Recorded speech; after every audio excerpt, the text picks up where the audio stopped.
Hi గారు, welcome to our channel. ప్రస్తుతం మనతో పాటు దాము బాలాజీ గారు, సీనియర్ జర్నలిస్ట్ ఉన్నారు. వారితో ఒకసారి మాట్లాడదాం. సార్ నమస్కారం. నమస్తే. సార్, వల్లభనేని వంశీ అరెస్ట్‌లో కొన్ని కీలక పరిణామాలు అయితే చోటు చేసుకుంటున్నాయి సార్. అంటే ఈ కేసులో కీలకంగా మారిన సత్యవర్ధన్ అనే వ్యక్తికి సంబంధించిన కిడ్నాప్‌కి సంబంధించిన ఒక వీడియోని టీడీపీ వాళ్ళు రిలీజ్ చేశారు. ఇతనికి సంబంధించిన ఆడియోనేమో ఒకళ్ళు వైసీపీ వాళ్ళు రిలీజ్ చేశారు. సో ఇవి రెండు కంపేర్ చేస్తే ఏం అర్థమవుతుంది? అండ్ ఇతని మీద ఇప్పుడు పోలీసులు కూడా కేసు పెట్టారని కూడా చెప్తున్నారు. మరి ఏం కేసు పెట్టారు? అసలు ఏం జరుగుతుంది వల్లభనేని వంశీ ఇష్యూలో? మరి మీరేం చెప్తారు సార్? వల్లభనేని వంశీ అరెస్ట్ కు సంబంధించి రోజుకొక ట్విస్ట్ చోటు చేసుకుంటుంది. లేటెస్ట్ గా నిన్న జగన్ జైల్లో వల్లభనేని వంశీని పరామర్శించి బయటకు వచ్చి చాలా తీవ్రంగా కామెంట్లు చేశాడు. ఈ పోలీసుల్ని ఒక్కొక్కరిని నేను బట్టలూడి తీసి నిలబెడతాను, సప్త సముద్రాలకు అక్కడ అవతల ఎక్కడున్నా వదలను, రిటైర్డ్ అయ్యి ఇంటికి పోయినా కూడా నేను వదలనని అతను హెచ్చరిక చేశాడు. దానికి కారణాలు కూడా ఉన్నాయి. ఎందుకంటే ఏ ప్రభుత్వం ఉన్నా పోలీసులు ఒకే రకంగా వ్యవహరిస్తారు. ప్రతిపక్ష పోలీసులు ఏంటంటే అధికార పక్షం ఏం చెప్తే అది చేస్తారు. ఎందుకంటే వాళ్ళకి ప్రమోషన్లు కావాలి, వాళ్ళకి కోరుకున్న పోలీస్ స్టేషన్కి ట్రాన్స్ఫర్లు కావాలి కోరుకున్న చోటికి. అట్లాగే వాళ్ళ అవినీతిని వీళ్ళు ప్రశ్నించకూడదు. ఇవన్నీ ఉంటాయి కాబట్టి నిజంగా అవినీతి రహితంగా ఉండే అధికారులు అయితే ఎదిరించే అవకాశం ఉంటుంది. కానీ ఎదిరిస్తే వాళ్ళు ఏంటంటే శంకరగిరి మాన్యాలు అంటారు కదా, అలాగే ఎక్కడో వేసేస్తారు, ఒక పనికిమాలిన పోస్టులు వేస్తారు, ఇబ్బందులు పెడతారు. అందుకని వాళ్ళు ఏం చేస్తారంటే రాజకీయ నాయకులు చెప్పింది చేస్తారు. సో సహజంగా కూడా వాళ్ళ పని విధానాల వల్ల దీంట్లో వాళ్ళు కొంత టఫ్గా కూడా క్రిమినల్స్తో డీల్ చేయడం, దీనివల్ల కూడా వాళ్ళు పోలీసులు ఏంటంటే కొంత రూడ్గా బిహేవియర్, మామూలు వాళ్ళకంటే కూడా రూడ్గా బిహేవ్ చేయడం, ఇవన్నీ పోలీస్ శాఖలో మనకి కనిపిస్తాయి. సో ఈ నేపథ్యంలో జగన్ తిట్టాడు. దాని తర్వాత పోలీస్ సంఘం వాళ్ళు కూడా తిట్టారు. అయితే ఇప్పుడు ఏంటంటే ఈ కొత్తగా రెండు మూడు ట్విస్టులు చోటు చేసుకున్నాయి.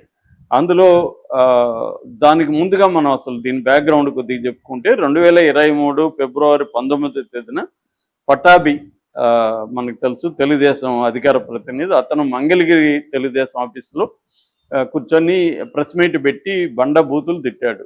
జగన్ని, తర్వాత ముఖ్యంగా వల్లభనేని వంశీని ఛాలెంజ్ చేసి తిట్టాడు.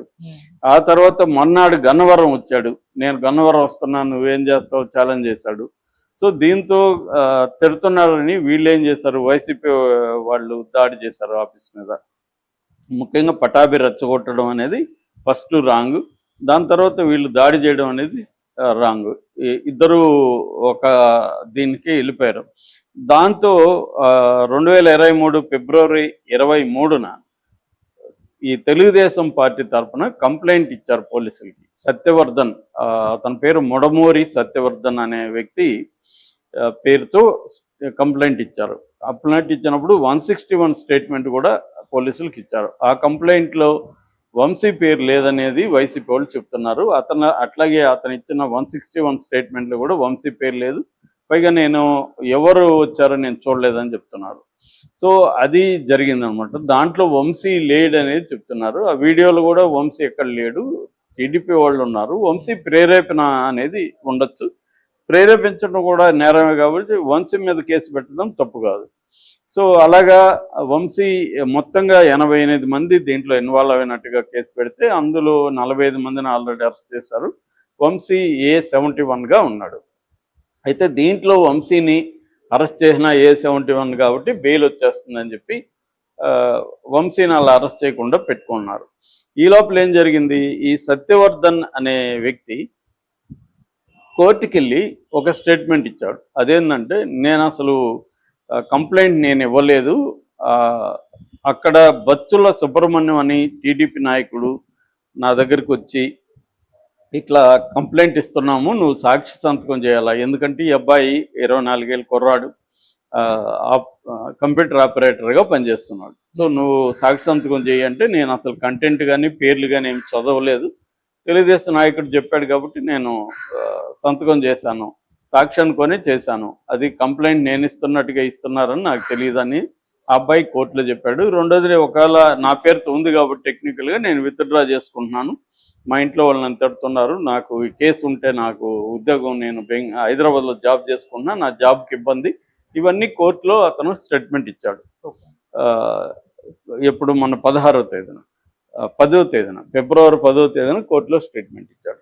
దీన్ని తెలుగుదేశం వాళ్ళు ఏం చేశారంటే ఫిబ్రవరి 11న ఈ అబ్బాయి మీద ఒక కంప్లైంట్ ఇప్పించారు. తెలుగుదేశం నాయకురాలు రమాదేవి అని ఆమె పేరుతో ఒక కంప్లైంట్ ఇప్పించారు. ఆ కంప్లైంట్ ఏముందంటే ఈ అబ్బాయి 5 లక్షలు డబ్బులు తీసుకొని ఇలాగా ఫిరాయించాడు, నన్ను డిమాండ్ చేశాడు, మీరు కానీ ఎక్కువ ఇప్పిస్తే నేను మీరు చెప్పినట్టే చెప్తాను, నాకైతే వాళ్ళు 5 లక్షలు ఇచ్చారు, మీరు ఎక్కువ ఇస్తే నేను మీరు చెప్పినట్టు చెప్తానని కూడా మమ్మల్ని డిమాండ్ చేశాడు, మేము ఇవ్వలేదు, కాబట్టి ఇతన్ని అరెస్ట్ చేయండి అని కేసు పెట్టారు. ఆ కేసు పెట్టి ఇతన్ని A5గా పోలీసులు పెట్టారు, ఇంకొక 4 ఇతన్ని.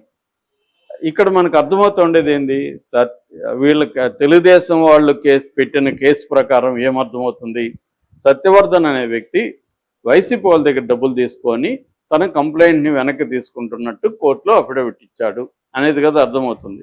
కానీ తెలుగుదేశం తర్వాత దీన్ని ఎలా చిత్రీకరించిందంటే సత్యవర్ధన్ని కిడ్నాప్ చేసి వంశీ బెదిరించాడు, అందుకే సత్యవర్ధన్ విత్డ్రా చేసుకున్నాడు అనేది చెప్పారు. సో దీంట్లో తెలుగుదేశం వాళ్ళే 2 వెర్షన్లు చెప్తున్నారు.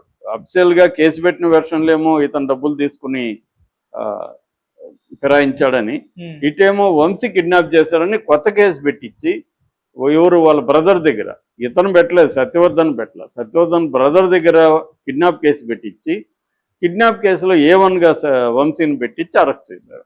నిజానికి ఈ కేసులు కోర్టులో నిలవని వాళ్ళకి కూడా తెలుసు. కానీ ఇదేంటంటే ఏదో ఒక రకంగా ఈ కేసు వీగిపోకూడదు కాబట్టి దీన్ని ఇంకొక రకంగా చేయాలి. ఇదే పని వైసీపీ కూడా 5 ఏళ్ళు ఇట్లాంటి కేసులో పెట్టించింది. ఇప్పుడు తెలుగుదేశం వాళ్ళు కూడా సిమిలర్గా ఇలాగే పెట్టిస్తున్నారు. సో ఇది జరిగిందనమాట. సో ఇప్పుడు సత్యవర్ధన్ అనే కుర్రాడు ఇప్పుడు బలవుతున్నాడు ఈ 2 పార్టీల మధ్య. ఎందుకంటే ఆ అబ్బాయి కంప్యూటర్ ఆపరేటర్ పనిచేయడమే అతను చేసిన నేరంలాగా అయిపోయింది. సో ఇప్పుడు వీళ్ళు ఏంటంటే కొత్తగా వీడియో రిలీజ్ చేశారు తెలుగుదేశం వాళ్ళు, సత్యవర్ధన్ కిడ్నాప్ చేస్తున్న వీడియో, వంశీ ఉన్నాడని. ఆ వీడియోలో అంతా కూడా ఎడిటెడ్ వీడియో, దాంట్లో ఏమీ లేదు, కిడ్నాప్ చేస్తున్నట్టు ఎక్కడ లేదనేది వీళ్ళు చెప్తున్నారు. వీళ్ళేమో ఇతను ఇచ్చిన కోర్టులో ఇచ్చిన స్టేట్మెంట్ని వీళ్ళు రిలీజ్ చేశారు. 10వ తేదీ అతను ఏ స్టేట్మెంట్ ఇచ్చాడో చూడండి అనేది వీళ్ళు రిలీజ్ చేశారు. అందులో అతను నన్ను ఎవరు కూడా బెదిరించలేదు అని కూడా ఇచ్చున్నాడు కోర్టులో. కాబట్టి ఇక్కడ కోర్టులో ఈ కేసు నిలవదు. ఎందుకంటే సత్యవర్ధన్ వచ్చి నన్ను కిడ్నాప్ చేశారని అతను చెప్పట్లేదు. రెండోది కోర్టులో నన్ను ఎవరు బెదిరించలేదు, నేను వాలంటరీగా చెప్తున్నాను అంటున్నాడు.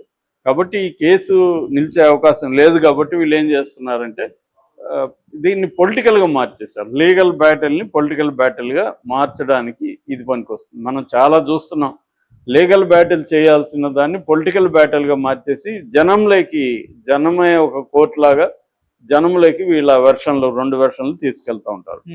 ఇది జరుగుతుంది అక్కడ ఏంటంటే తెలుగుదేశం కూటమి ప్రభుత్వం తాము జగన్ కంటే బెటర్ పరిపాలన, బెటర్ సంక్షేమం, బెటర్ గవర్నెన్స్, లేకపోతే బెటర్ అభివృద్ధి అనేది చేసి ప్రజల్లో ఓట్లు అడగడం కాకుండా వైసీపీని కంప్లీట్గా తొక్కేసి మనం మళ్ళీ అధికారంలోకి రావాలనేది కనిపిస్తుంది. గతంలో జగన్ కూడా అదే చేశాడు. తెలుగుదేశాన్ని, పవన్ కళ్యాణ్ని బండబూతులు తిట్టుకుంటూ వాళ్ళ మీద కేసులు పెడుతూ తెలుగుదేశాన్ని నేలమట్టం చేసేసి తానే 30 ఏళ్ళ అధికారంలోకి రావాలని జగన్ అనుకున్నాడు.